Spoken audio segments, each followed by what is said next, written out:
talking more bang for your buck on the Savage Kitchen today. Hi, everybody. I'm Stacy Newman, joined by Chef Scott Savage, and we're talking budget-conscious things today. So what do you have for us? Today we have a chicken. Most people will buy their chicken already cut up from them. I think it's a better deal to go ahead and buy a whole chicken because you can get more out of it. What we're going to do today is I'm going to butcher this chicken down, and I'm going to teach you how to make a chicken stock out of this. Instead of paying Swanson, why not make it yourself? What you can do is you make your stock, you can freeze it, put it in Ziploc bags, and you can pull it out as you need it. It stretches that buck a little bit more. All right, so what do we need to do? Basically, I'm just going to carve our chicken down here. I'm going to run along the backbone, run along the rib cage. You got your nice little wing bone in there. Get around that.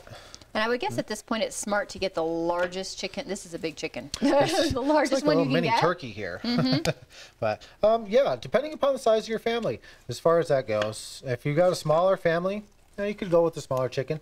This will make a really nice chicken stock though, because it's basically all we want is the carcass. You know, like we say with the leg and the breast, you can go ahead. Your husband likes barbecue chicken, he can have barbecue chicken. If you have kids, they can have the chicken wings. And the breast you could do fried chicken with. So the idea is really to make it multi-use, to be able to take all of the pieces, save them for other meals, and really be able to stretch it for as long as you possibly can. Like I said, and you know, saving that money instead of if you wanted to do chicken and dumplings or you want to make your own chicken soup, you're making your own stock. You just saved on that one. Now, is this something that you should do, cut it up as soon as you buy it out of the grocery store if you're going to freeze portions of it, or if you want to maybe save it for a little bit later? Sooner the better. Well, if you're going to actually use it within a day or two of bringing it home, leave it whole. Because once you break it down, you're opening it up to more air, more chance of bacteria growing. So, and basically there you are. We've got that down to just our carcass. What we're going to do is we're going to take our carcass. I've got my pot up here. Let's go ahead and drop that in there. You can see it was a little sizzle there. And let me get rid of my gloves. And you've just dropped it right into water. No, actually, that's just by itself. By itself right now. And what we're going to do is we're going to go on with some celery. Got your carrots, and usually with this, your basic mirepoix carrot, celery, and onions, you do a 1 to 1, 1 with the carrot, 1 with the celery, and then 2 with the onion. What I want to show you is you can use all parts of the onion too. I didn't peel my carrots, use the leaves of the celery. It's a good way to, if you made carrot sticks, you peeled your carrots, save those peelings. That can go into the stock. It's another good use for that. Saves you extra time as well if you don't have to take all that off. So we're going to go in with that, and then I also have some bay leaves. We're going to go in a couple bay leaves.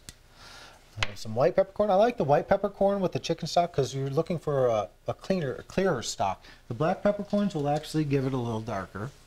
So we'll go in with a couple of those. Got a couple cloves of garlic here.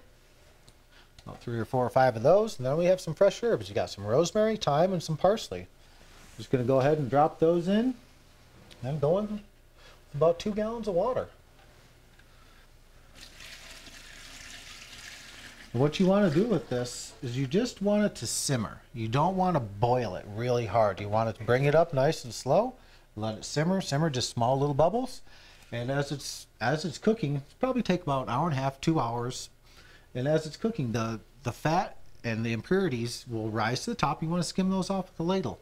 And then, like I said, about 2 hours later, strain it through if you have a colander at home or a chinois china cap, strain it through that. Freeze it in Ziploc bags, cool it, freeze it in Ziploc bags. You can keep it for months. And that's the easy thing is you can pre-portion it out into cups, 2 cups, and then you just take out whatever you need from the freezer. Yep. All right, fantastic. So a great way to make your buck stretch a little bit farther without having to skimp on your taste buds.